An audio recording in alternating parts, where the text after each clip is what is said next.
Hello, welcome back. If you're new here, welcome. This is a great time to be joining me because it's Wig Week. So I am doing 7 uploads all about wigs. So I hope you stick around. I hope you subscribe so you can catch all those uploads. Normally I post Tuesdays, Thursdays, and Saturdays every single week without fail. So if you are interested in sticking around, hit subscribe because you'll want to. I know you want to.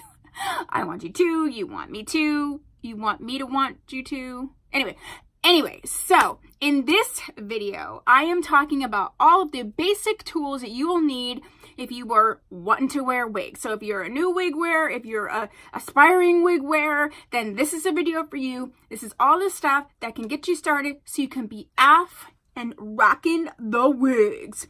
And this is like my new favorite wig, and her name is Farrah. She is from Motown Tress. She's actually not like a new wig per se, but she's a new wig for me. And then this is in the color RT4 Chai, so it's a very cool toned situation. I do have a full review on her, so that will be coming up. But let's get to the business for this video. These are in no particular order, but these are my top 10 tools that I think every new wig wearer or wig wearer in general needs to have. The first thing I'm going to say is these little fun hair clips. I got these from Walmart because I realized I need more. These are great for when you're installing wigs. They're also great for like when you're styling them or if you're straightening them or cleaning them or whatever. I use these clips all the time. The next thing is you need something to do your edges with. So either the edges and the baby hairs of the wig, or sometimes when I wear my wigs, I leave out some of my natural hair, and you need to either lay them flat or mesh them in with the wig, and you need some tools to get in there. You can buy like an edge comb. I particularly don't like them because I think they're a little bit too rough on my actual skin, and if you're new here, you don't know this, but I tend to go ham on most things, especially blush. Okay, so I'm in there doing this and doing this, so I tend to scrape myself quite a bit with those. So I just actually use a regular soft medium bristled toothbrush, and that is really helpful. I also have this from Real Techniques. I always say that Real Techniques. From Real Techniques, I have this lash separator. I don't really have natural lashes. I use falsies.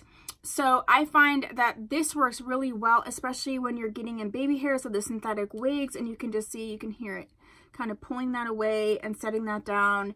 And I like this for jobs that might be a little bit harder or a little bit more detailed. I also tend to use like my brow spoolie brush a lot as well. So any of those, a combination of those are really great tools. The next thing that you need is detangling combs. Just like our regular hair, wigs get tangled. The longer they are, they can get tangled even more. But I like these two. These are my favorite. This one is from, it's called the Detangling comb. I think it's like a wet dry type thing. It works really well for just like sort of piecing everything out. It gets right through the wig and it doesn't catch or anything. I'm like loving this wig so much. Sorry, it's like new to me, so I'm like, oh my god, look at this wig. And then I also have this brush from Conair. It's sort of like a wet dry brush. I like these little hooks because I hook them over there. And this is a great brush. I feel like these work well for detangling. The next thing is you're going to need some hairspray. The best hairspray I found, especially like either to glue down the wig, set down the wig if you want to do that. I don't tend to glue down my wigs too much. I do have a tutorial on how to do it though. But this Got to Be glued freeze spray is really awesome. The nice thing about wigs is like once you style them, if you decide to style them, pretty much they will stay that way. So this freeze spray is just like, I like this girl to go sort of swing it a little bit onto the side here, and I can just freeze spray her up, and there we go, looking cute. I also sometimes use this mind-blowing Ionic Power Fast Dry Hairspray from Got to Be. I also use this sometimes, so any of these types of hairsprays is good. The other thing I think you need is dry shampoo, and I use dry shampoo for 2 reasons. My favorite dry shampoo and for synthetic wings for synthetic wigs or in my real hair is the Batiste. I love these sprays, so I use this. The other one that I've been using a lot lately though is the Pearl Essence Dry Shampoo. This one's in Tropical Coconut. I really love this dry shampoo. I actually use tons of stuff from this Pearl Essence brand. I do have a review on that I can link just as a side note, a full brand review, but I also am having an updated brand review because I have found some newer products too. So just side note, but anyway, I use the dry shampoo for 2 reasons. One, sometimes you'll get wigs, and this one is sort of like really good. It's like a yucky texture, so you're not going to get that super shine.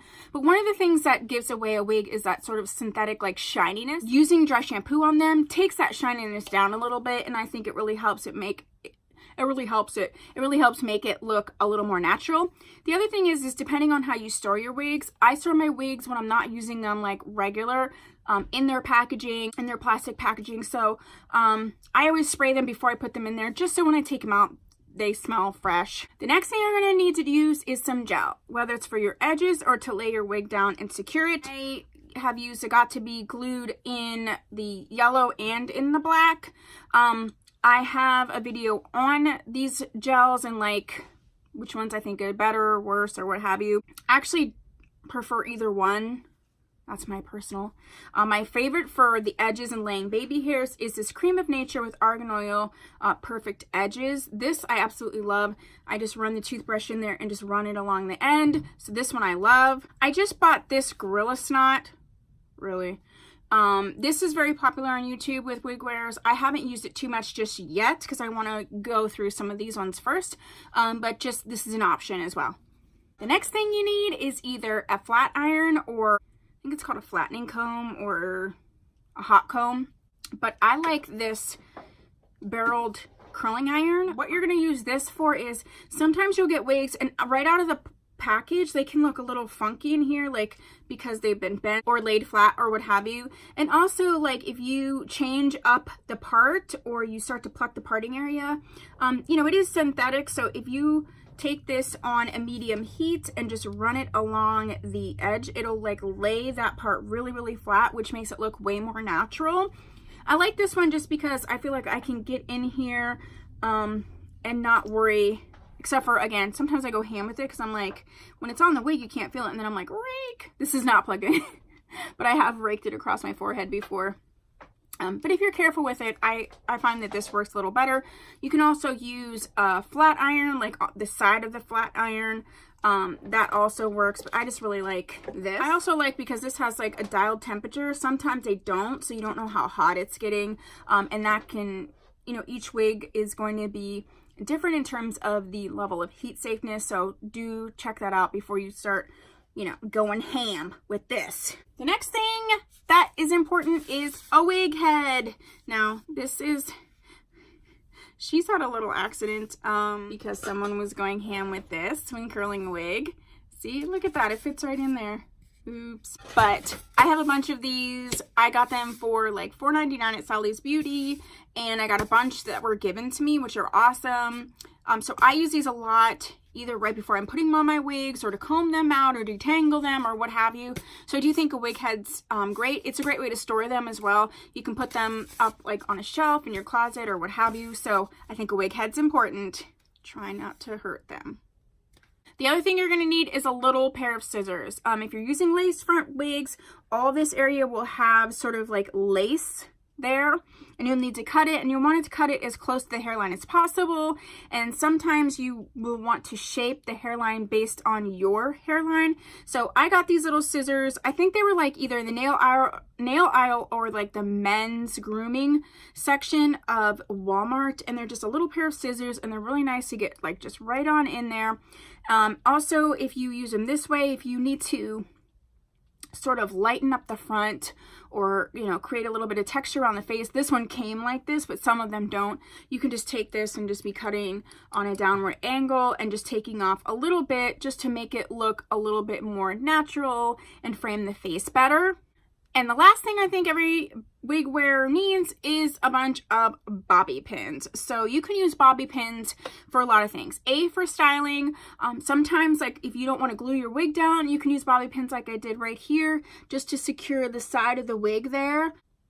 A lot of times if you slip, depending on the style of the wig, if you slip bobby pins next to the combs, it gives it that extra security as well. I mean, she's not going anywhere, but because the combs are near the part, that means this full side wasn't like tacked down really, and I didn't want to glue her down, so I just went ahead and just slipped that in there, and it just gives that little bit of security. So bobby pins are super helpful.